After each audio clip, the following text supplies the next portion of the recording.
What does it take to scale your business from local to the globe? What does it take to move your business from just operating in South Africa to different parts of the world? And what steps do you need to take for you to start your own business and for you maybe to quit your workspace? How do you hear God's word? And today we're going to be answering those questions with my amazing friend who is a great leader that we're going to learn from today. So ladies and gentlemen, please help me welcome Hamilton on the podcast. Bro, the only Hamilton I know is there's the singer. Can you sing? Not a chance. I will clear a church building if they hear me sing. Yeah. My girls can sing. They can sing very well. So I'm like a roadie. Do they take after the mom? Absolutely, yeah. Thankfully, I feel so sorry for girls when people come along and say, "Gee, you look just like your dad." Welcome to the show, my man. Thanks for just making time to come and impart your wisdom. Thank you for having me. Yeah. Bro, you're such an optimistic person. Have you always been like this? Yeah, I know my wife moans at me sometimes because I'm too optimistic, even when things are really bad and even when things are like haven't gone the correct way, I'm still optimistic within that, So, but yeah, no, there are times when you go there and you go, oh, what have I done? But that doesn't last long. Sure. Sure. Because, we serve such a great God, you always, people ask me, what's your favorite book in the Bible? And I always just say Revelations because I know how it ends. You know how it ends, bro. I know how it ends, And so and that's what you always got to remember all the time, that we only here for a brief moment and stuff. So what's it to be about? And have you always had this passion about God? Because it's like almost every conversation that I'm having with you, it's like it ends up. God ends up being in the conversation. Yeah, what happened? I grew up in a household where my mom was really the person that drove the God story, Jesus story. She was that lady. My dad, he was a big guy who was a little bit not on the same page. He used to do things and take us fishing and stuff like that so that we wouldn't go to church with my mom. And my mom, I remember when we moved, we lived quite far out at one stage, and my mom just couldn't get to church all the time and things like that. But my dad would always just take us fishing on a Sunday. And I remember talking to my mom years later, and my mom prayed that we would move to a place where she could walk to church. So she could just walk to church, because my mom can't drive, and so my dad would have to take her if she wanted to go anywhere. And so I can't remember how old I was, but I remember coming back from a fishing trip and going along and asking my mom, what did you do today? My brother was still very young and he was in a pram and that, and said, what? She said, no, she went to church. And I was like, but how did you get there? And she said, no, I walked to church. And I was like, sure, okay. And I got to a point where I was like, my mom can't walk to church by herself.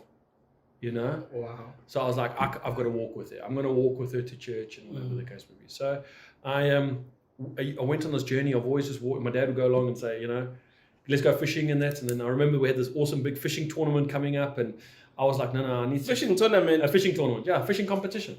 Yeah. What does that look like, bro? You just catch fish and eat. Well, you catch fish and you got to weigh it, and you got to and you go and bag weights. So there's multiple fish and heaviest fish, and there's prizes for which one you catch and things like that. And I remember saying, no, I want to rather go. And I love fishing. I really love fishing. And I said, no, I want to go to church with my mom. I want to walk with mom to church. And eventually got to this point where my dad would go along and he would then go fishing without us. And then he would come and sit in the parking lot afterwards. And then he would wait for us and we'll get in the car and we'll go home. And then he'll go from the parking lot, he'll put the window down and now he's like listening, And then we'll go from the parking lot, he'll go be sitting in the back of the church, to the point when I was 14 years old. My dad gave his life to the Lord the same year I gave my life to the Lord. Wow. And because my mom had grown up Methodist, she never had got baptized. So then the three of us got baptized together, which was an amazing thing. And there have been ups and downs through it, but I've seen what God has done through my life, and that's from such a young age, and that's I've always just said, seek Him first, eh? Wow. Yeah. And then what gave birth to the passion for fire? Well, my dad was a fireman, and I was born here in Pietermaritzburg, but I grew up on the South Coast. Mm-hmm. And my dad, when we moved down there, my dad had a fire engineering business and a fire servicing company, not engineering, but a fire service company and that. But his birthday was on the 5th of November. Mm-hmm. So 5th of November being Guy Fawkes Day. So we used to always have the best fireworks, always, because he would celebrate his birthday with fireworks. And so we enjoyed blowing stuff up and burning stuff and all the rest of it, and really enjoyed it. So when you enjoy it that much, you can either become an arsonist or a fireman. You can't. Yeah. So you can either start the fires or put the fires out. So I grew up with a passion for loving fire and wanting to see what things. And when I was little, I had this dream of going along. There's only two things I've ever wanted to be, and that was a fireman or a missionary. Wow. Both are saving people from a burning death. Yeah. So and so that's how it has been. Eh? And what's been the most hectic fire situation that you've been into? Sure. I must admit, one of the biggest hectic fires I've been to was a blue gum plantation fire, and it was out in the back of the Hebridean area, and just the sheer ferociousness of that blue gum plantation on fire, and the heat that was just coming off that, and how things further away, they were quite far away from it. We saw like Thatcher on Darvels further away, just the fire's not even near them, but they were bursting into flames, and that, from the heat that was coming from that, and how that exploded, and the sheer heat that was coming out of that was almost creating its own environment within that fire because it was just so hot. It was very, very crazy. And then I remember the one time we had this one fire where it was a big Strelitzia plantation that was burning, and we drove in with the fire engine and that, and the wind changed direction and then just started burning around us. And then we had to quickly drive out while trying to get the water going and spraying and drive and get it out, and like cars got melted and all sorts of things. It was quite crazy, that one. So So we had those. And then how have you dealt with a situation where people have been lost in fire, and how did that affect you? So a lot of the time, it wasn't people lost in fires, but it was what happens often is, especially when I came back from the United States, came back here to South Africa, the thing is, the way it works here often is that firemen are called to come and do body recovery. Especially when it's in a different situation. So you work quite closely with the police service as well. They have their own rescue division. But often there will be a situation where they're busy, and then you have to have the firemen come, and then you have to go do like high angle, and you've got to go down certain things. You've got to go into swift water. I remember the one time we had to go get a body out of a river, and we had to get all the way there. And then when we got to the body, it was in such a bad state, you couldn't put it on the boat, because it would have just fallen apart. So you had to then get in the water with it. And then you had to put the body bag around it like that and zip it up carefully. And then you had to drive slowly back with the boat down the river with it in the body bag and things like that. Because it was you couldn't get there. And there was a bunch of kids that had seen the body, but they couldn't see it properly because they saw it from the other side. And so therefore we had to go locate it and all the rest of it. So that has an effect on you, but the Lord is amazing that He was able to help me clear my mind from that I don't have to always be stressed about that scenario. Sure. And tell us about your experience for working for government in the fire department. How was that for you? It was frustrating and difficult all at the same time, because the problem is being in the fire department, being in the fire service. It's like a family. You're putting your life in other people's hands. You got to trust the guy next to you. You're going into situations where people are running in the opposite direction. You're running towards it, and you got to make sure that those guys that are with you are able to step up and be there with you. And we had this one incident because of trying to meet certain quotas within the fire department. We were getting people that were either not fit enough or unskilled, but they were being pushed through, even though they were failing the test and everything like that, but to meet a certain criteria. And we had one incident where we were doing a training exercise, myself and some of my fellow firemen, and we had some guys that had gone through that process, and we go through the process and warn them and say, listen, this is what's going to happen when we enter that building. This is what's going to happen when we put the water onto a very hot plaster and things like that. It's going to make a popping sound, and there's all these kinds of things that happen and things like that. And we say to them, right, and so you don up in your full fire kit and you go in and say, and so then you'll have, and there was two of us each with a rookie, and where you have support and you're going in, and we applied that the scenario that happened, and then all of a sudden started crackling and making a noise and stuff like that, and those two rookies just bolted out, left us there in the building. Thankfully, we knew what it was, and it wasn't a dangerous situation. But I mean, that is the sort of scenarios that we're dealing with, you know. And then what happens is now you've got to try and get that across to people that are doing all the hiring. You've got to get to the process where you've got to just discuss, well, this is what we need to, not just to save people's lives, but to save our own lives, yes, you know. Yeah. And it was very frustrating from that perspective, because it's always a scenario of where that budget always gets cut first, you know. This the roads budget always, and can you see what the condition of the roads are? And the roads budget got more favor than the fire department budget. Sure. So, you know, you're dealing with that scenario and things like that. And so therefore you lose sort of that integrity of that, the quality of the firemen that were there in that process. And I'm going back many years ago. I don't know what it's like now. I haven't been in the fire department for over 20 years now, but I'm just talking about from my experience from there, and dealing with government, where you've got people that don't understand. They haven't come up through the ranks, so they don't understand what the guy on the ground is dealing with, and then they're trying to deal with it from there. Hectic. Yeah. And how did you transition from the government to a corporate company, and how was that process for you? So I started out, I knew that I was going to get married very young. Okay. How did that come about? Because I met the right woman at the right time. Aha! But the thing is that we, the ideology was that I knew I had to get somewhere, and I had to drive to get there fairly quickly. So therefore, I had to start back at the bottom, because I came back from the United States, and I had to start at the bottom, and worked for a fire company, scraping and painting fire extinguishers and that. But I knew I couldn't stay there, so I had to study. So you can't study fire locally at the time, so I had to do it via correspondence from the UK, and so I started studying fire engineering, because I could see that's where fire engineering, there I could actually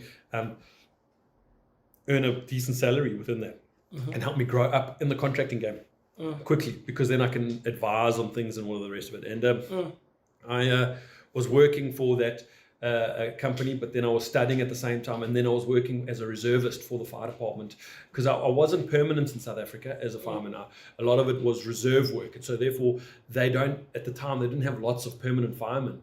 I think they had like one or two, maybe three guys that were permanent, but the rest was just voluntary guys that would get paid on the hour.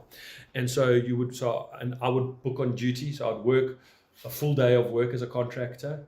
Then I would go home, and at this point I'd got married, and go home, have dinner with my wife, who was only 18 at the time. How old were you when you got married, bro? I was only 21 when I got married. What a man. Yeah. There's hope for you guys, eh? My wife wrote her matric exams with her engagement ring on. Yeah. So I would go home, have dinner, then book on duty, go for training, book on duty at the fire department. And if during winter there was lots of fires, because you have lots of bushfires, it's dry season and all the rest of it. And so there was times where I would finish work at 4 o'clock, go home, book on duty, 5:30, I'm out, and I'm out all night. Yeah. Get back to the fire station, see that, okay, I've got time to study. I'll study from midnight to 3 o'clock. I'll go sit in the control room, study that, then go home, sleep from then till about 6:30, get up, get changed, go into the office and contract. And I did that that's hectic, bro. And I did that for about 5 years until I got my diploma in fire engineering. Yeah. Yo, like, it sounds so hectic in terms of like the stress levels that you had to go through because Yeah. your relationship probably is suffering somehow. Yeah. And But tell us about some of the challenges that you. my wife and I are on the same page. That's good. We knew that this was going to be it because it was a challenge getting married young anyway. And people go along and say, "Oh no, wait until you finish studying. Wait until you do this and all the rest of it." But that's how you learn to grow with each other. Mm. You go through those things. Yes, it puts hardship on a marriage and that, but I mean, if you're both following Jesus, you're both seeking God.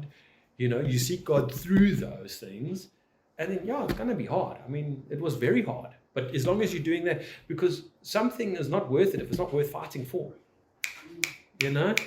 So that's what you got to do.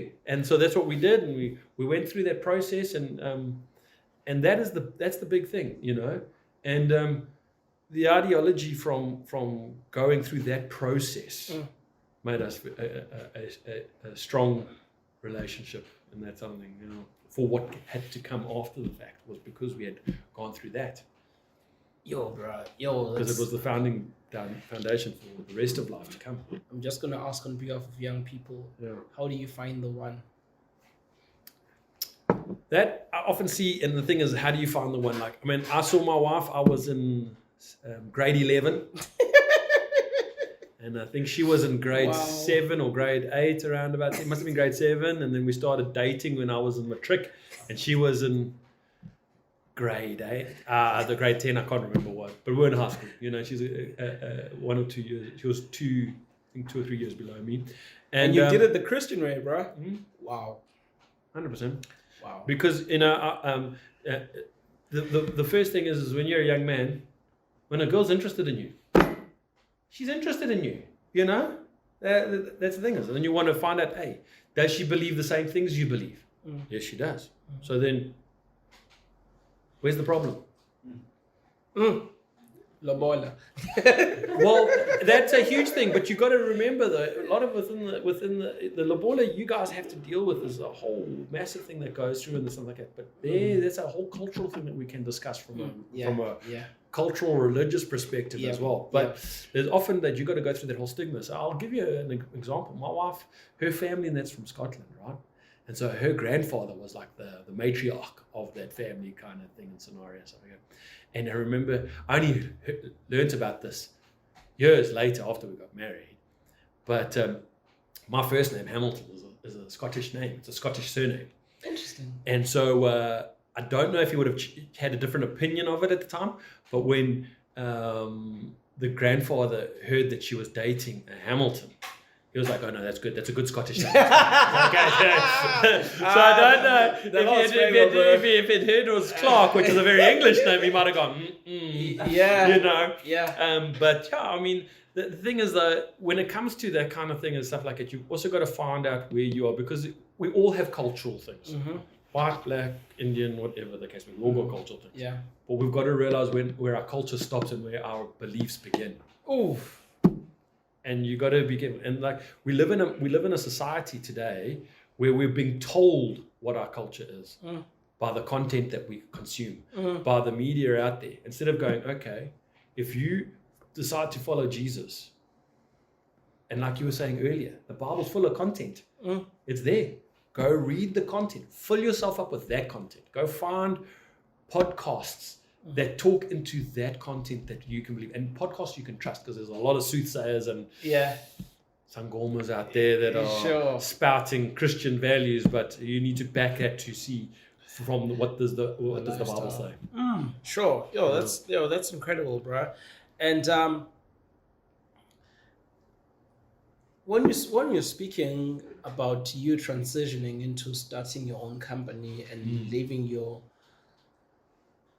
nice job, your nice comfortable job, and you said like you felt God was speaking to you. Let's just break down that process for me, because we can say we've heard God, but what did God say?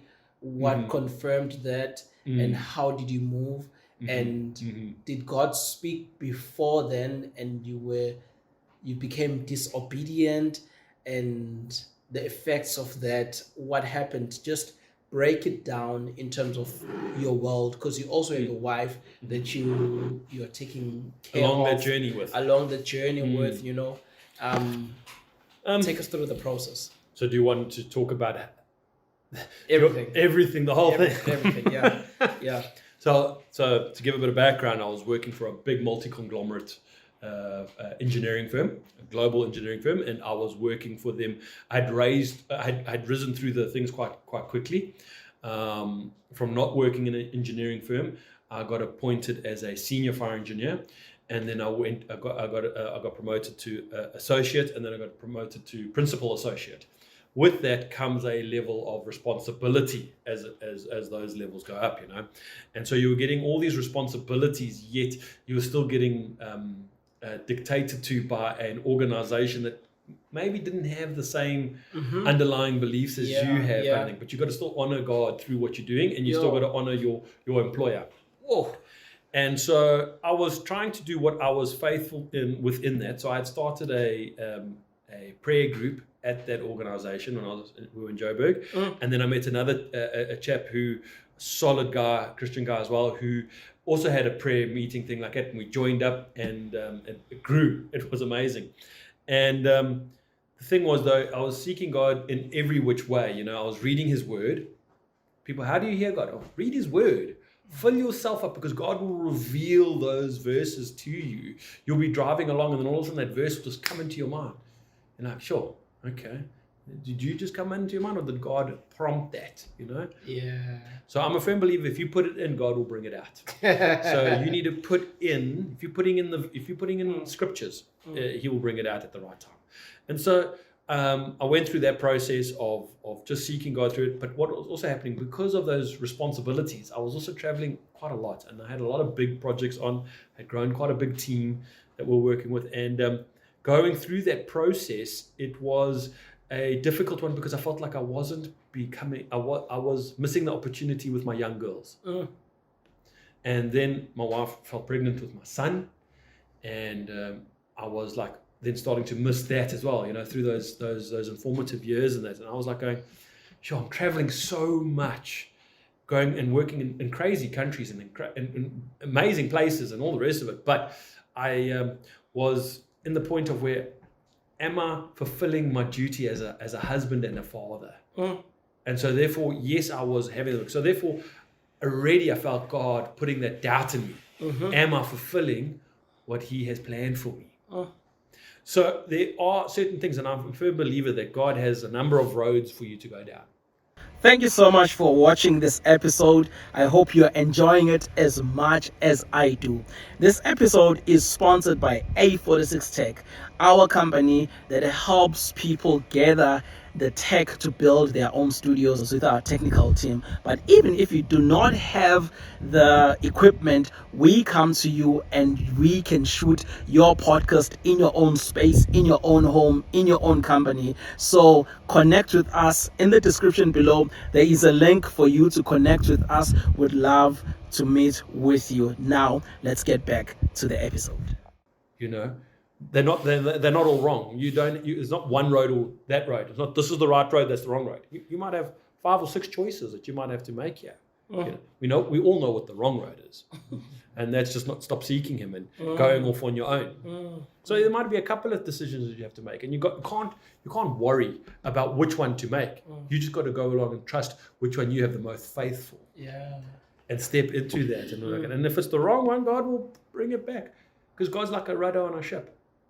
Sure. That rudder is useless if that ship's not moving. So if you're just sitting on the fence there, not making decisions, doing anything, and you're just sitting there, all right, Lord, talk to me. And you read the Word and stuff like that. But you've got to step out. You've got to step in the faith. And yes, there's that point and that opportunity where you've got to sit and say, I got to listen. I got to sit and be quiet. But you're still moving. Because you're still reading God's Word. You're still seeking Him. You're not just sitting there waiting for Him, And then you're checking what is the next one? Must I do here? What must I do here? You're punting. You're putting your fleeces out as well. Sure. You're just checking things like that. And so I was at the point of going. That's profound, bro. And I was going at the point where I was going, and I had relocated the family from Joburg down to Howick because I lived in Joburg. I lived 38 Ks from the Joburg office of the organization I was working in. But it used to take me 2.5 hours to get to the office. Yo. Then I decided to move the family down to KZN, back to the promised land. you know the thing about KZN, it's an amazing place. You know that because not just the bad guys get away with murder, the good guys too. So, and so anyway, so we moved back down, but now I live close to 100 kilometers away from the office. But it used to only take me an hour to get to the office. Yeah, that's how bad the traffic in Joburg was. That I lived 38 Ks from the Joburg office, and it used to take me 2.5 hours. If I left at the wrong time, it'll take me 2.5 hours to get to the office. But now I lived, it must have been about 95 Ks from the Durban office, and I moved here to Howick. So I would just drive in every day. I would drive to Durban because it would take me 1.5 hours less. Yo.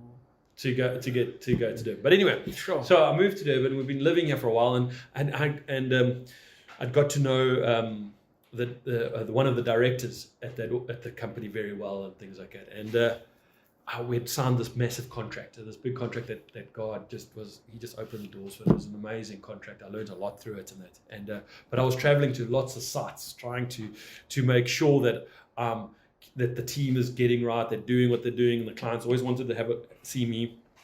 So I was in Hartswater, I think it was, in the Northern Cape. And I remember just sitting on my hotel bed going, Lord, I'm missing my family. I've been away almost like every 2 weeks in a way that I was. So I was only seeing them like every second weekend, and I was just and I felt this peace, and I was like, okay, Lord, I'll resign. I'll resign, Lord. If that, I feel like I'm missing anything. And to be quite honest, I at that time we were quite a niche. I was quite niche in what I was doing, and I was pretty confident that if it didn't work out, I would go and begging on my knees somewhere and I'd find a job. But I was trusting in God, and I was like, Lord, my family, I'm looking after them financially, but they're not getting me. The dad. Yeah. So I remember Friday, I get home and I said to my wife, babe, I'm going to resign. Now, at this point, we had already gone through the whole process of becoming a place of safety and going through the whole process because we were going to adopt our youngest son. And we were sitting in that process, and my wife's like going, "Oh, you mad?" But she was such a, she was like, "Okay, babes, if you feel that this is the right thing to do," and I was very convicted on it, and I was like, "Yeah, I really do feel that this is the right thing to do." And the director at the time of that company, I got to know well. He was quite a young Christian at the time, and so I'd been talking to him about biblical things, and we were talking about Christian stuff and things like that as well. And I remember walking into his office and chatting, and I was saying, "Hey, can I chat with you? Can I have a word with you? You know?" And he looks at me and he's like, "You want to leave, don't you?" And I was like, "Well," so I closed the door and everything. And he was like, "Okay, so where are you going? What's the story? What's happening?" And all the rest of it and things like that. And I said, "No, I don't know. Don't know where I'm going." And then we started talking, and I just said, I feel like God's called me for better than this. God's called me for greater than this. I really feel it. And I said to him, I'm just missing I'm missing out, not missing my family, because I do believe some people have to provide through that thing. It's just that calling sometimes is very different to different people. Yeah. But I really just felt God's presence in that moment and stuff like that. And the one thing, how do you know? You've got to put it out there, and then it's got to be confirmed by somebody else. Yeah. And he looked at me and he goes, "Can you wait 2 weeks?" So I said, "Yeah, sure." Why? He says, "Because I feel that's the same thing for me. I will resign and let us start our own business together." What? And we've been going, this is our 10th year now. That's crazy, bro. So, he confirmed it for me. I felt it within my heart, and I went and I stepped out to make that step out. And he confirmed it. Bro, this is how. So now you jumping out, you're going to start your own company. Then how do you attain your first customer? Okay, so I had a couple of clients and that, and then during that time at that engineering firm, I was with them for about 4 years, I think it was. And but prior to that, I was working for a big contracting company, and I'd been looking after this one client of ours for a very long time. Okay, and I was like saying to them, because my dad used to even look after them with servicing their equipment and things like that. So I've known that organization for a long time. But when I joined this organization, for some unknown reason, they didn't follow me in that. And in the last year of that, I've managed to convince them, come and join this company. Let them provide that quality for you, provide that thing for you, and all the rest of it, and things like that. And they were like, okay, cool. And they were in the process of organizing all the paperwork and all the rest of it. And then I had this thing to leave, but it's taken me years to get these things like that. Yeah. But I didn't want to leave a foul mouth in my previous employer. I wanted to honor them. Yes, so I said to all the clients and everyone, I am leaving. You must stay with them. You've got a contract with them. Stay with them. And if you need my help, I will sub back in to them. But you must stay with them. Don't come with me. Yeah. And they went along and said, no, we were coming because of you. And so they said, we will follow you. And so they then gave our first big contract. Yo, that's amazing. They gave it to us 3 months of starting our new business, and 3 or 4 months of starting our new business. That's crazy, bro. So I'd like us to break down the idea of a fire engineer. Yeah. You know, because when you explain to me fire engineer, I'm just thinking of someone who's putting out fires. Yes, putting the wet stuff on the red stuff. Yes, you know. And can you just break it down about what does a fire engineer and say planner and stuff like that? Okay. Yeah, so what does that look like? So a lot of people refer to me as a fire engineer, and I actually try and stay away from that. I'm a fire engineering specialist. So I like to specialist. I'm not just a podcaster. I'm a podcasting specialist. And because I've got people that work with me, and they are proper engineers. They are what engineers are. And I even though I got my diploma in fire engineering, I view myself more of a fire specialist for heavy industry. And that's what I look at. I look at the heavy industry, where a lot of guys end up getting involved with commercial buildings like malls, hotels, hospitals, that kind of thing. And we do those as well. But you need to really understand a company and what they do when it comes to big, heavy industry and process. Because the letter of the law will tell you this is how you protect it. But to do that is very difficult and very costly, because no one organization is their process the same. The way this one mine they dig with a different machine, and that mine digs with a different machine. This smelter smelts differently to that smelter.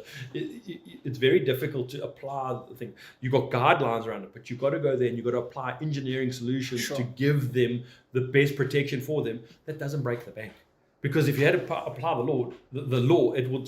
You go and put this is what the code and everything says, and you implement it word for word. You're going to shut half the business, those big industry businesses, down, because it becomes too costly and it becomes a huge scenario.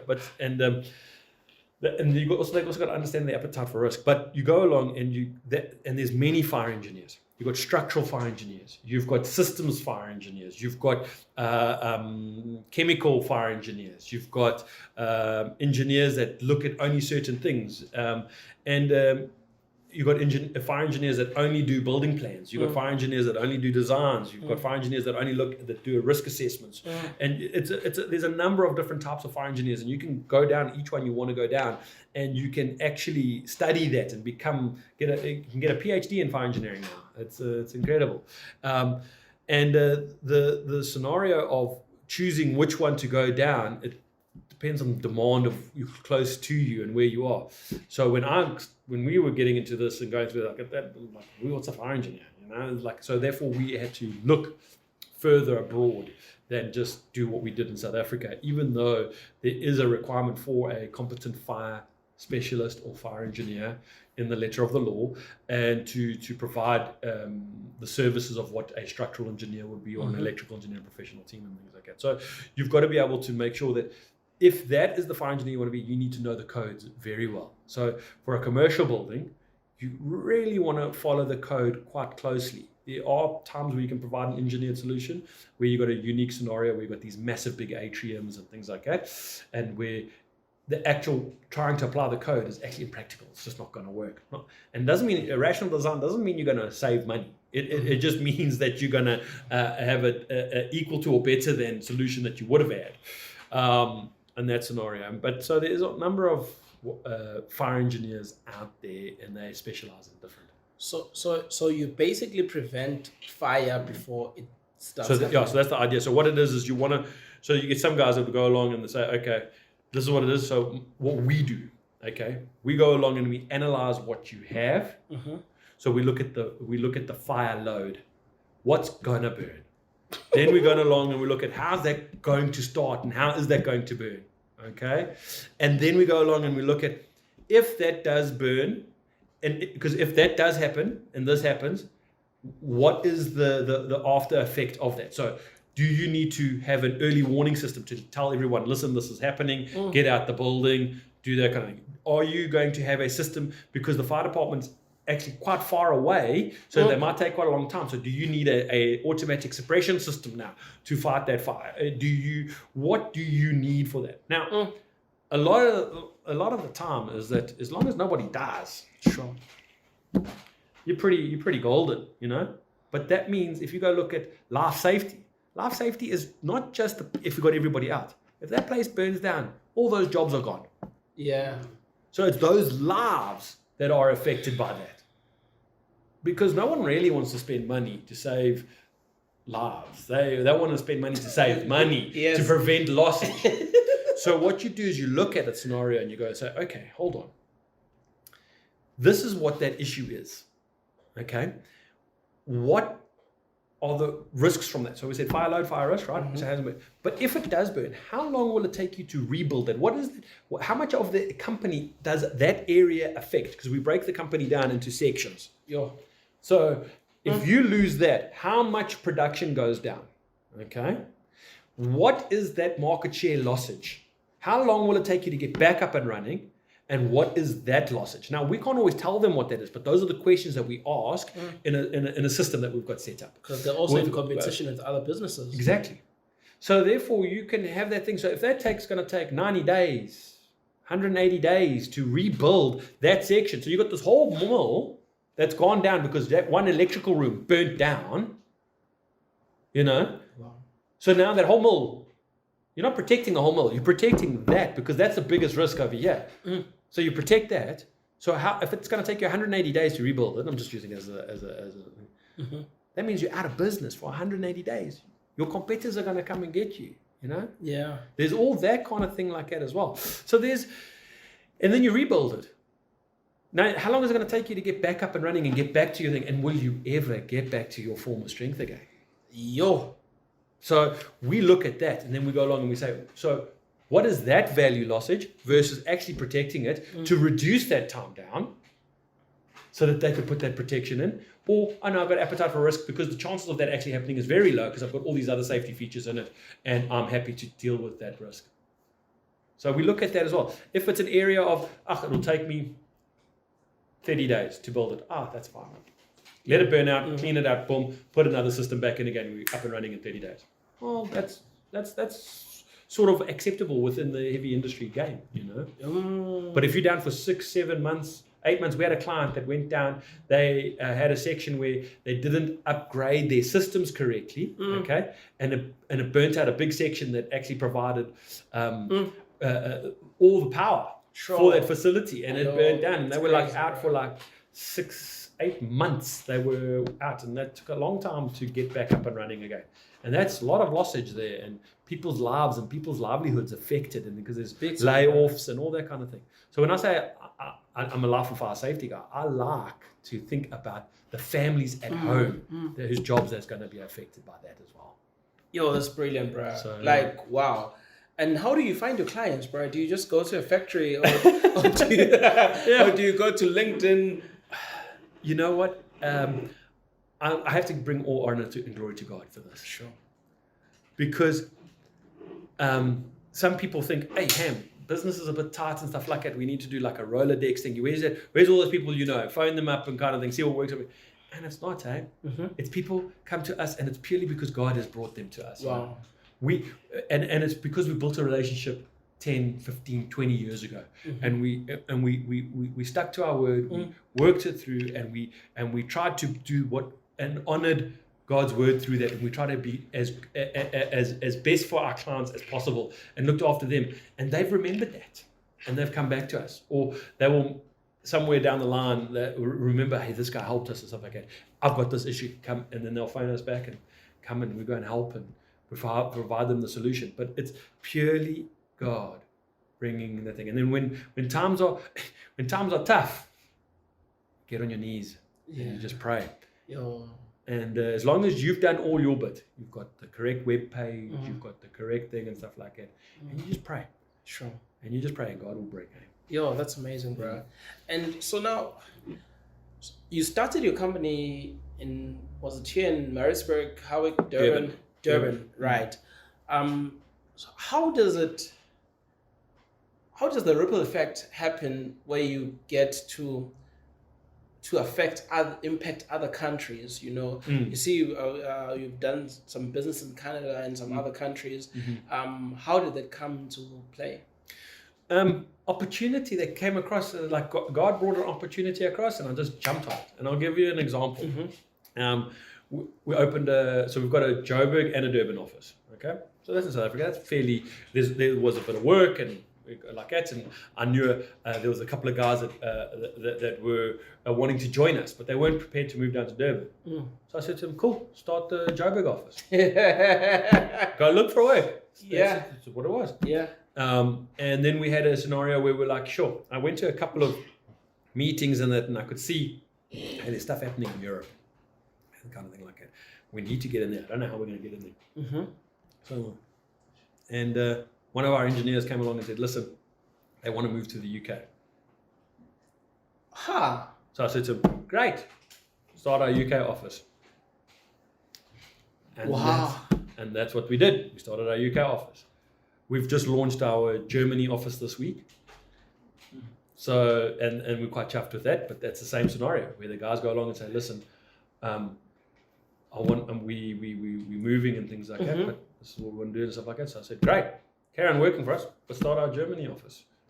And that's how now you create that footprint on the thing like that. So you're meeting your staff where they're at. Yeah. Because you also must remember, you can't do what you do without your staff. Sure. So you got to look. So I say staff, and I don't like saying guys work for us. I don't like we work with each other. Because I can't do it without them. Yeah.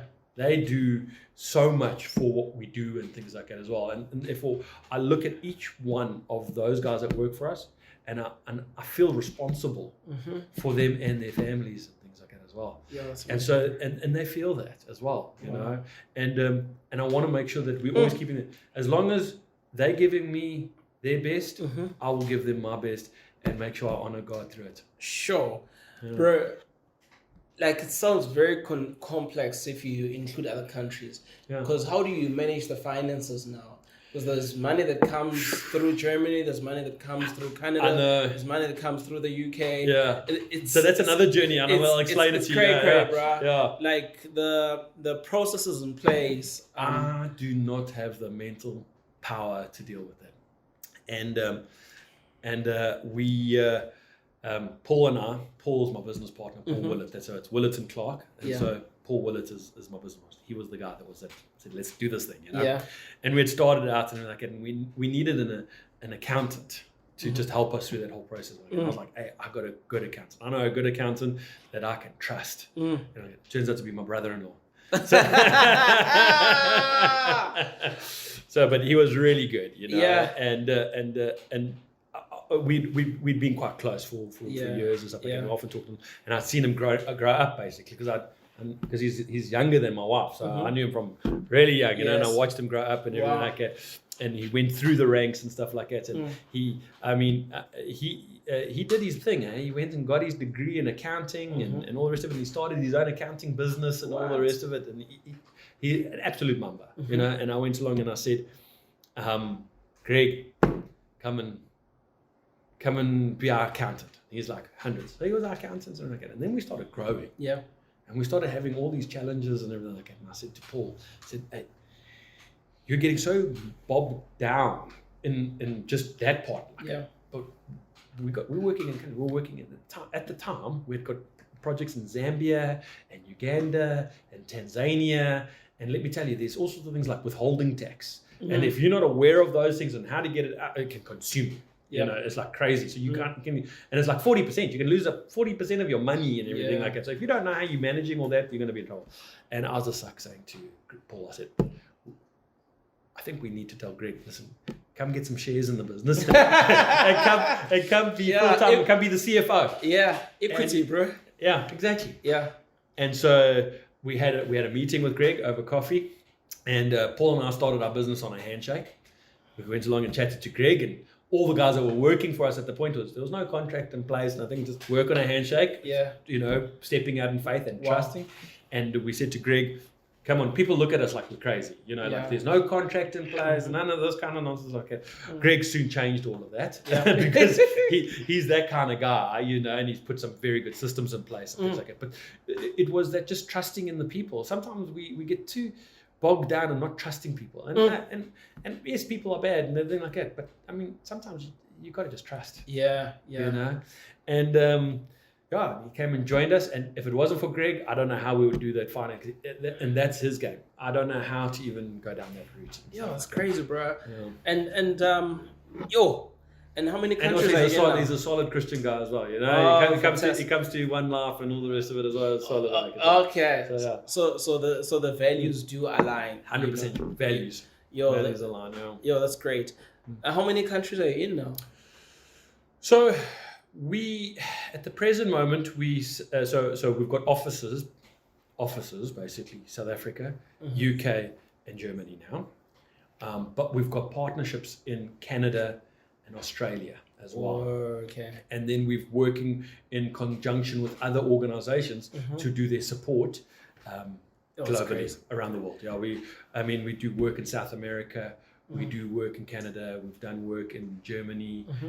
We've done work in the UAE.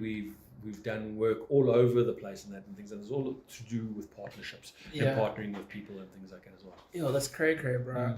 Like, and how did you end up being in 36 countries?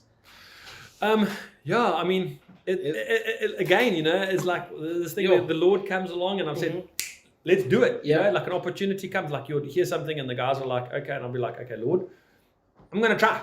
Come on. I'm going to try. If it doesn't happen, I know you've closed that door. But I'm going to try. And then we've been faithful and we've been good and we've given good service and looked after the people that have given us the opportunity to work with them. You know, clients, you don't view them as your client. They've given you an opportunity to show your greatness. Sure. To them, you know. So you got to impress the whole time and things like that. And we've been fortunate. There's sometimes we've made mistakes. I don't doubt that. You know, we've been in business for 10 years and things like that. There are sometimes, and you're only as good as your weakest link. You know. But we keep trying. You know, every time people just keep giving all they can, and we try and get through that process and things like that. And then what happens? They'll go along and say, "Hey, we've got a sister company over here. Yeah. Can you look at that? Hey, listen, we've got a company over here. Can you?" Yeah, so that's Wow. And that's how we ended up going. That's how I ended up going. It's just from being referenced to going to other places. That's amazing. Like and what's the biggest challenge that you have faced as an entrepreneur in this 10-year journey running your business? Yeah, I got some controversial stuff. 100%. And we can maybe. I don't know how you guys feel about it and all the rest of it when I go through that process and stuff like that as well. But I think I got to give a foundation of where my heart is at. And my heart is always for people to do better than me. They have to. Whoever comes and works for us, I want them to do better for me. I don't want them to leave. But if they're going to leave, they need to leave greater. And I'm a firm believer of people have this ideology of I've got all the information. Therefore, I'm the king of the castle. I'm going to rule it over you. Yeah. And you can't do that. You're going to burn yourself out. You just can't do that. You got to educate and train and impart that knowledge as much as possible as I can. And I'm a firm believer of, if you've got a candle in the room, and if you could bring another candle and you light that candle with that candle, the room gets brighter. There's now two of you. Yeah. But that room has now got brighter. Has it taken anything away from your flame? No, it hasn't. It hasn't, yeah. Yeah. But the room itself has now got much brighter. Yeah. And I think that's where I'm at. And I want to help people. I want to make sure that we can help the next entrepreneurs, the next guys. And you've got to have wisdom and discernment, because some guys just want to come and take everything and then run away. So you also got to have some form of discernment to know where their heart is at and pray into that. But you've got to be at the point of, this is what you want to do. And I want to be able to invest in other people's future. Yeah. I want to be able to go to that young man over there and say to him, you've just come out of high school. What do you want to do? Yeah. He says, I don't know. And I'll be like, okay, I'll tell you what. What are you dreaming of? Oh, I want to be a fireman. How do I get there? What do you do? Because the municipalities aren't just going to hire you. Yeah. But there's other ways of doing it. Go do a fireman's course. Go do firefighter training. Go do this. And pay for that guy to go and do that. Yeah. Because now you've educated that guy. He's become a fireman. You know what he's going to do? He's going to remember you 10 years down the line. Yeah. He's in a fireman. He'll be at a building or something like that. And they need someone to come and do an assessment or something at the building. You're building to that kid. Yeah. Yeah. You're building your business portfolio. I want to be able to do that. Okay. And grow that. Yeah. And do that. But I feel like our government, with their policies in place, are hindering that completely. Sure. They're overtaxing us, and they're putting in controversial racial policies in place that hinder people that want to. Majority of your businesses out there want to do it, but they're getting forced to spend money in a direction that is governmentally controlled, that to do this so that you can do work with that person and all the rest of it. But it's not getting down to that guy coming out of high school. Sure. It's not getting to that guy coming out of university. Because for him to access that, then he has to go do all this process and this process, and he has to spend money to gain the money that you've spent to somebody else to send to him. Why can't I give it directly to him? Why can't I go and choose and say, I can see quality in you. Yeah. I can see an ability in you. I want to grow you. Why can't we do that? But no, you get hindered by government policies. And it's not the big businesses. It's the guy in the middle.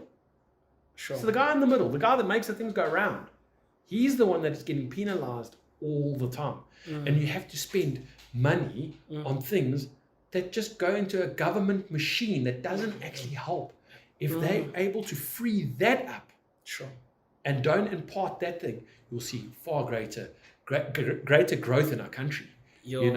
Because now those entrepreneurs are going, I want to go and share that. I want to go and share that with the next generation. I want to grow those guys, because they're not all going to do what I do. Yep. They're going to split out into different organizations and different things.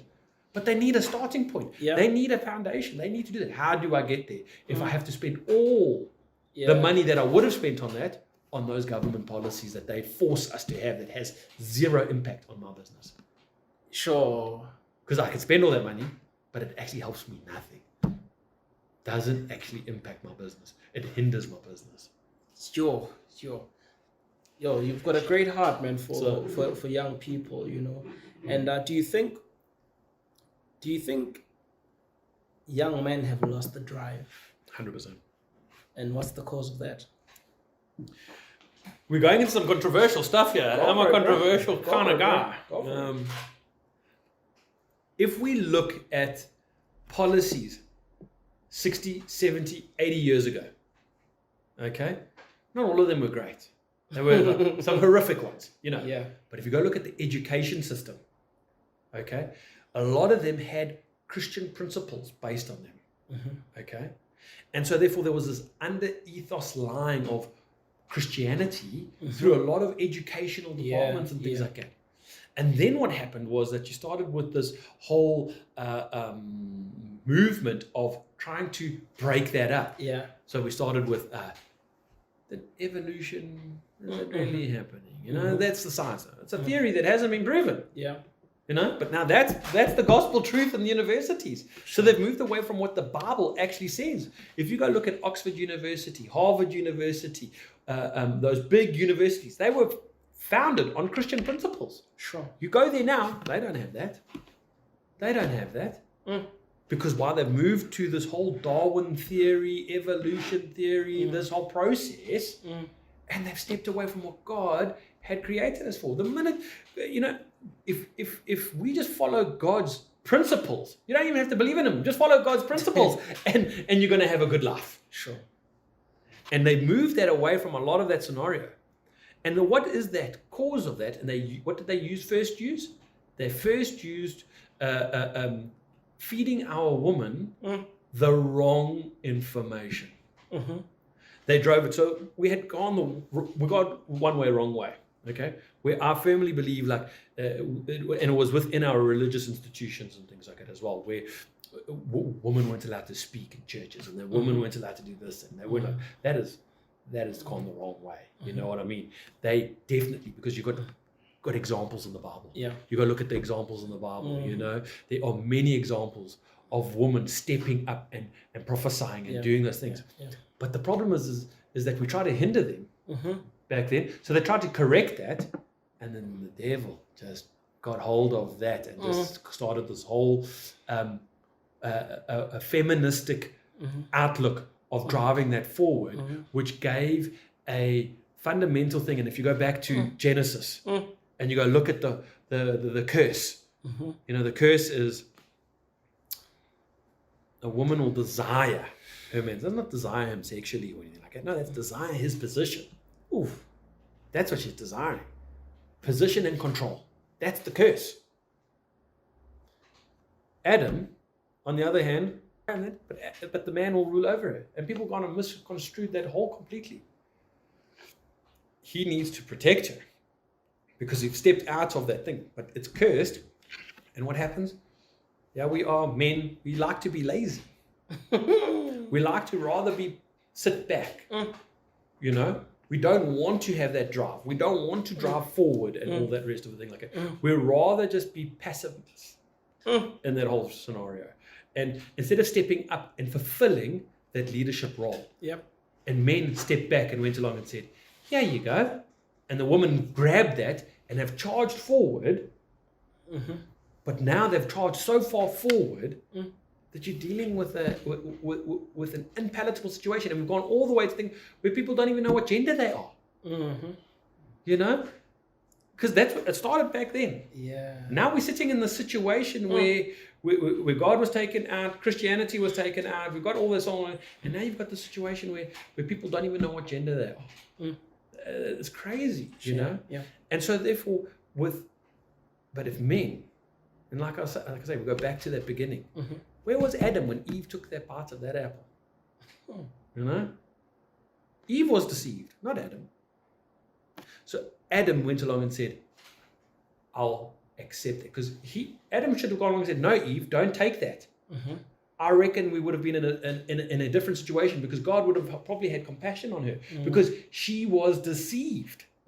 But God gave the authority and telling to Adam, don't eat from that tree. Here's Adam. All right, I'm not going to listen to God. I'm going to listen to Eve and take the bite of the apple. And because of his passivity, and he'd rather choose Eve, and because he loved her so much. You've got to admit, he did love her. He loved her so much, but he wanted to be tight with her like that. And he chose the apple. He chose Eve over God's decision. So how do we get redeemed, man? By being good Christian people, and that's why I'm so grateful for Jesus. And Jesus came down to switch that back up. But he gave us scriptures. He gave us his word. He gave us things to live by. And so the woman is redeemed through childbearing. Sure. What is the world telling ladies? Don't have a family. Go get a career. Wait until you're 30. Why are you getting married so young? Career driven, do all of this, that kind of thing. I'm not saying they can't do that. But that's not the fundamental. The fundamental thing to show the value of the church is a husband and a wife. men to lay down their lives for their wives. You know, and I was saying to somebody the other day, and people laugh when I say this. I say, you know, the most happiest marriage couple, the best advice I give to any marriage couple is a husband needs to learn to apologize when she is wrong. And most people laugh when they hear it. But it's a fact of the thing, because she already knows. If she's wrong, she already knows. And you just need to come and say, I'm so sorry that we're in this situation. Instead of your pride getting into you. And hey, look what you've done. Yeah. Look at the decision you made me do. Look what you're going. Instead of going, hey, I'm sorry, how are we going to get out of this? Yeah, sure. You know? And you come with a loving compassion because you've laid your pride down. You've laid your thing down. And you've gone to her and you've said this. And that's what's happened in the church. That's how you show leadership. Instead of going along and using your authority to browbeat ladies down. And that's why ladies feel frustrated at that point, because now they feel like their men's not hearing them. And I'm the first to admit, I'm often sit there because I'm trying to focus on solving the problem, not actually listening to her heart. Get the heart. Yeah. Yo, that's amazing, bro. And let's just let's have a conversation about you and your family. Yeah. Why did you go the adoption route? So, my wife and I, we had the two girls, and that was a bit of a struggle. The two girls, and it was like, but we felt so blessed, and we were like, we got two girls, and we're happy, and we're gonna have those two girls, and that's life, nice and easy. Yeah. And we just felt like, this burden for a young boy. Because if you can change the life of one little boy, as a man, he can change a whole community, because he'll grow up to be a powerful leader. And so we were like, and we just felt this burden. My wife more than me at the time. And then she started talking to me, and I was like, and she kept saying, but you're such a good dad. And you know, that propped me up, you know, you're such a good dad. But I started feeling God's heart, because I was praying into it. And I was like, God's heart is for adoption. Yeah. Because God adopted us. Yes. And so I was like, that's a true reflection of God's heart. Yeah. And I feel that, and it's in the Bible, you know, look after the orphans and the widows. It's clear. That's what I'm saying, is you got to live your Bible conviction. You can't just do it by mouth. You got to live that conviction. Yeah. Look after the orphans and the widows. So I was like, okay, let's go the process. Let's and we're talking about it. And then my wife was pregnant with my son. And we're like, that adoption thing's out the window now. Yeah. Because 3 kids. So we were going through the whole process. Sure. And we're going. And we had Huxley, and we were going through that process and everything like that, and it was a blessing, absolute blessing. And children are hard work, but like I said, if you're worth fighting for them, they can be such a blessing. Yeah. And we had our son, and that urged us to leave us. And like we're going through this whole process, and we were like, okay, let's start the process again. Let's go through this whole thing of adopting and everything again. Wow. And we had some really good Christian friends who've got an amazing ministry up in Benoni. They got an orphanage up there that they started in their home. They started with what God gave them. They had a calling to start a baby home. Okay. And they started it in their home. Their son gave up his bedroom. He was like, I think like 8 years old, 10 years old. They said, no, they started there, and he'd move in with his other brother. Yeah. I mean, they had like 4 kids of their own, I think. Sure. And so they said, and they started within their home. Now they have this massive village up there. Yeah. Shout out to the almond tree. Yeah. I mean, telling you, Kent and Charmaine, power couple. I tell you, up there, really think. And so we saw that whole process and how, stepping out in faith and how God just honored them through all of that. It was an amazing thing. So I was just like, okay, Lord, if this is what you're going to do, then you'll provide the finances and you'll provide the things. And then we were like, you know what? No. If we have to live with less so that we can change the life of one child, And we were going to adopt more, Yeah. but adopting is not easy in this country. Sure. And then the process that Mhm. goes with it afterwards, because that child, you have to walk always had enough money.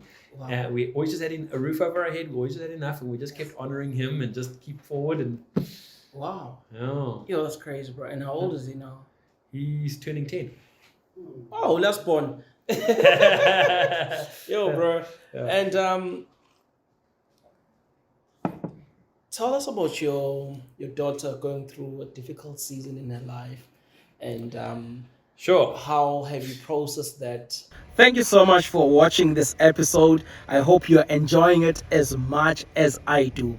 This episode is sponsored by A46 Tech, our company that helps people gather the tech to build their own studios with our technical team. But even if you do not have the equipment, we come to you and we can shoot your podcast in your own space, in your own home, in your own company. So connect with us. In the description below, there is a link for you to connect with us. Would love to meet with you. Now, let's get back to the episode.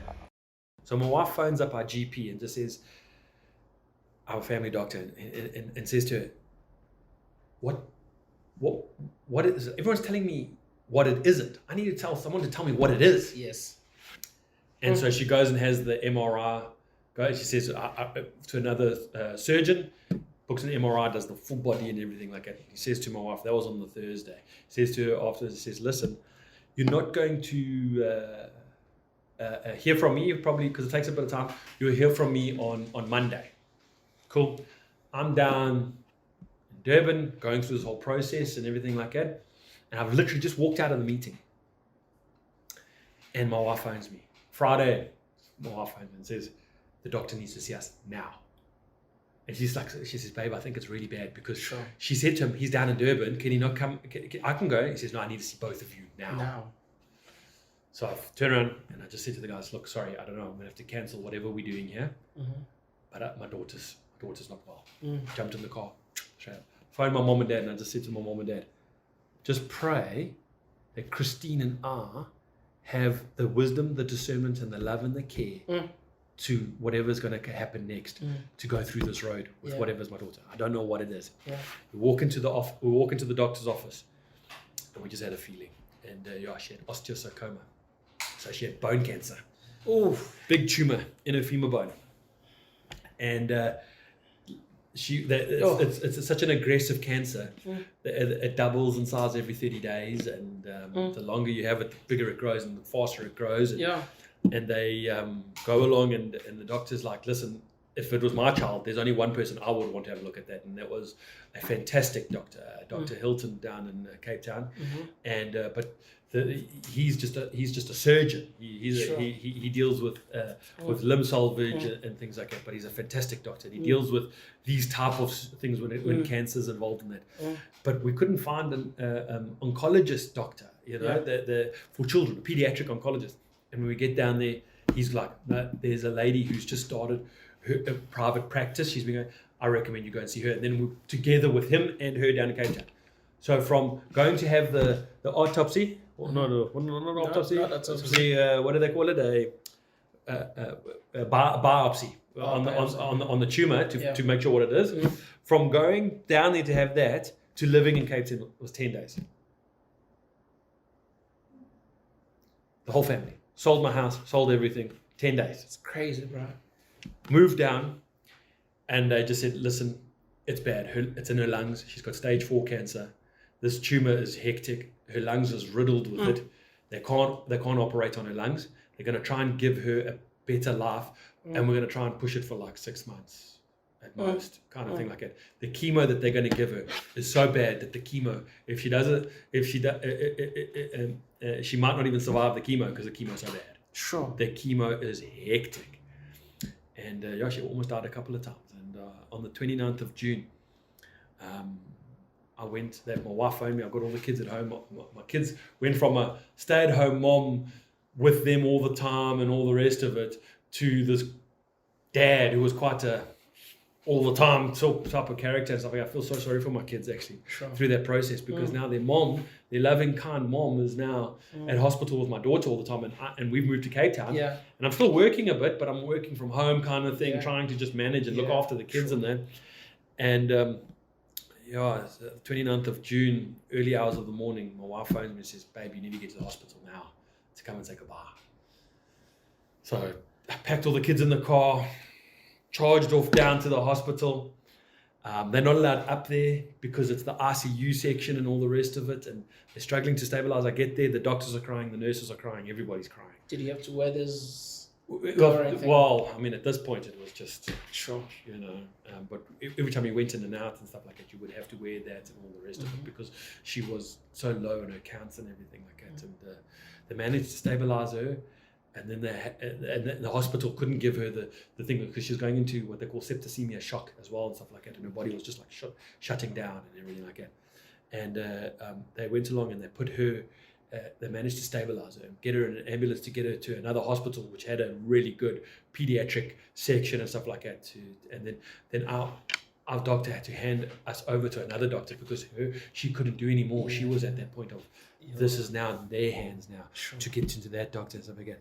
And we get there and we just sit there and we're going through and we're just sitting there staring. She had something like 8 or 9 different lines running into her, just trying to stabilize her, blood transfusions and all the rest of it, and platelet changes, and oh my goodness. And 2 months later, she walked out cancer free. What happened? 2 months later, she walked out cancer free, because they stabilized her, they got her through that thing. And the thoracic surgeon said, I never change my mind. Because we went and got a second opinion right at the beginning, and he just said her lungs are just, I can't operate. It's just, you're going to have to just prepare for the worst, and we're going to try and get it, because her lungs are so bad. It's inoperable, because it was all down the middle of her lungs and all the rest of it. And he says, I'll never change my opinion, and if I do, I'll phone you. Sure. And he phoned us. Sure. And he said to us, I don't understand, I can't explain it. And all he could find was 3 little dots on her right lung at the bottom here. And so he had to go in and operate. He went in and they were dead already. And he said he didn't have to operate, they would have gone away by themselves. Come on. You know? Come on. So he just says, he can't explain it. And I said, I know, I can. But God, bruh. So she's one of the biggest limb salvages to happen, because she's got a prosthetic bone from here all the way down, the knee and all the rest of it, and she is an incredible thing, and the bond with her brothers and sisters is amazing. Her love for God is unbelievable, and for a third, they didn't even know she was going to make her 13th birthday. And now she's turning 19. Can you believe it? And so they went along, and Rebecca has just come back from the UK. She went to the UK to do some kids ministry work there with Ed and Heidi Strong. Wow. And went out there with Simon, Simon. So they went out there. They were a blessing out there, and they did that, and it was amazing, And and this for such a young girl, she's got such a good wisdom because she just consumed the word. She just consumed it. She loves the Lord so much. She just consumes the word through that whole process. And what was incredible was to see how her sister, who was going through so much hardship herself, just came alongside her and loved her. Yo, bro. So, and we've gone through some other tough stuff and things like that, and there's some stuff that I'm not happy to share here with those things with the kids went through, because they're too young now to go through the process. 100%. But Rebecca, she's old enough, and her testimony's out there. She wrote a book. What? She wrote a book. No, when I read that book. She wrote, it was like a children's book, and so she wrote it from she had this little pony. She had this little horse that would come into the room, and it was just a comfort to her while she was sick, because she was bedridden. Because she couldn't, because the tumor grows so big, it broke a femur bone. So she was just bedridden and stuff like that. So this little horse would come in, and so she wrote it. She wrote her journey through his eyes as a children's book, and everything like that, for those kids that are also suffering with cancer and terminal illness and things like that, so that they could just see, God's amazing, and that's incredible. Comfort them through that process. That's incredible. Thank you so much for just sharing your story, really empowering to us. And to see that after all, God is alive and God is for 100%. us, you know. And there are people who are sitting at home who are probably watching this podcast who are going through difficulty. Others are procrastinating and not executing, and they've got dreams. People have dreams, but there's an element of fear, and others are really faced by struggles, life struggles, you know. And what would you say to that person, just to give them hope and encourage them? What I would have said to them, You can just look at the camera. Yeah. What I would have said a couple of years ago, Yeah. you know, I would have been like, get off the couch and go, you know.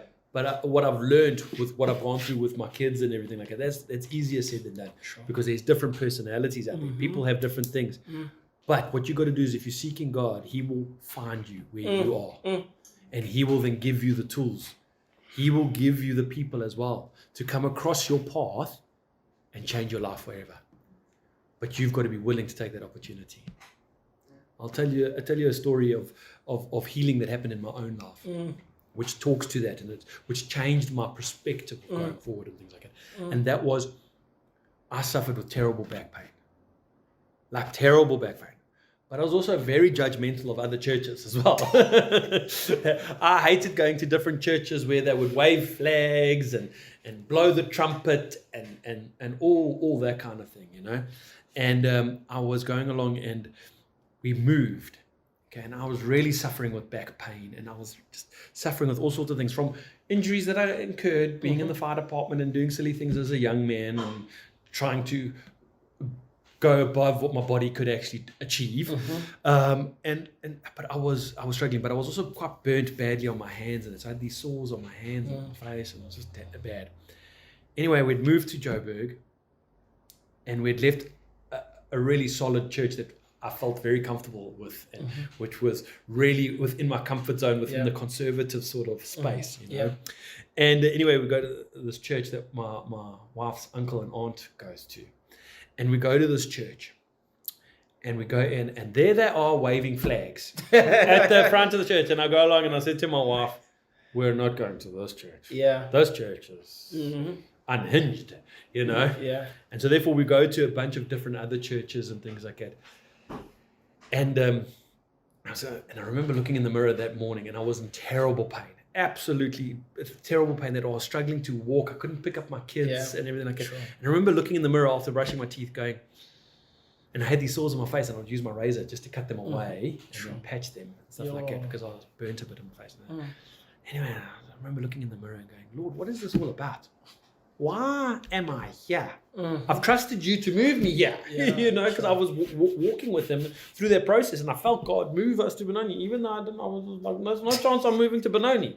Who's going to leave the sea?" You know. Anyway, so we go into that church, and the lead elder of that church, the pastor of the church, stands up and he says, 2-3 weeks ago, when we were there last, says, "I felt the Lord put on me to pray for somebody with back pain." Sure. My wife was nudging me. She's saying, "He's talking about you." I'm like, "Don't let him look at me, please," because I'm thinking one of those TV evangelistic guys are going to go, "You over there, rise," you know. And I'm thinking to myself, not a chance. You know? Did you see the guy who rose from the coffin? Yes.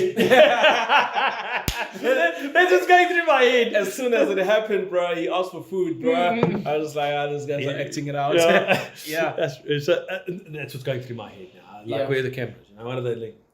I thought to myself, and he keeps talking. He says, "I was disobedient." He says, "I was disobedient. I did not listen to God." And I said, he says, "Today I feel it even more convicted." Like, he's like, I'm like going, "What the heck?" Wow. And anyway, my wife was me.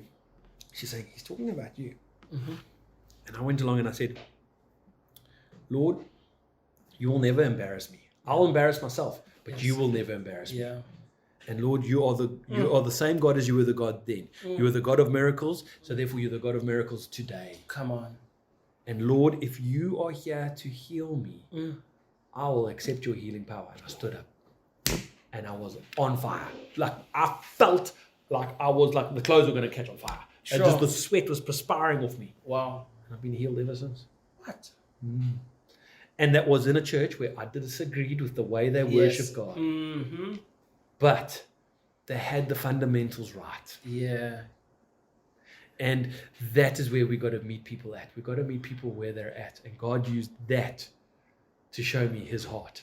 Yo, And he healed me there at that point. Yo, that's incredible, bro. And so that's where it changes my perspective of going through things and looking at things. I've got to, because sometimes you're going to go through tough things, and instead of going, Lord, why you punish me? Lord, what must I learn? Yo. What do you want me to learn from this? And you know what? My wife often talks about sometimes we will go through these trials. And she felt the one time with the Lord revealing to her that sometimes those trials are not for us, they're for other people. Yeah. And he's just using us as the tool to make sure that they come to know the Lord Jesus Christ. Yo. So sometimes we've got to be very careful of thinking, we are sometimes consequences of ourselves and that, but sometimes God's using, because God sees the bigger picture. Yes, it does. And if we keep our eyes on the kingdom focus, plunder hell, populate heaven, come on, then everything that happens to us, as long as we're seeking him, we'll be fine. Yo, it's solid, bro. So, how do people get a hold of you? I think the best thing to do is actually just put they can Google Woollatt and Clarke. They just have to Google it. Just gonna write it down on the thing. Yeah, I think so. I think so. Yeah, 100%. Just Google Woollatt and Clarke, and then they'll find a contact page, and they can go Yo, from there. Yeah. Thank you so much for your time. No, you're welcome. Like amazing lessons, great leader, man of faith, having gone through difficult challenges, having been there for your family, and finding the right partner, the right business partner, finding the right spouse, and I didn't find them. God brought them. God brought them across my path. And I just grabbed the opportunity. But being able to discern, when to act and how to act, and just hearing the story of God, like it's really, really encouraging, man. And thank you. Yeah, I'll just speak to our friends there. Don't forget to subscribe for more content. Click the like button. Click the like and comment, and let's get more subscribers. And you do not start from where you hope to be. You start from where you are. Thank you so much. Have a lovely day. Danko. Bro! That's rich, bro. I hope so. Guys, give him feedback because he's gonna think I'm being biased. That was really good. I would like listen to that over and over again.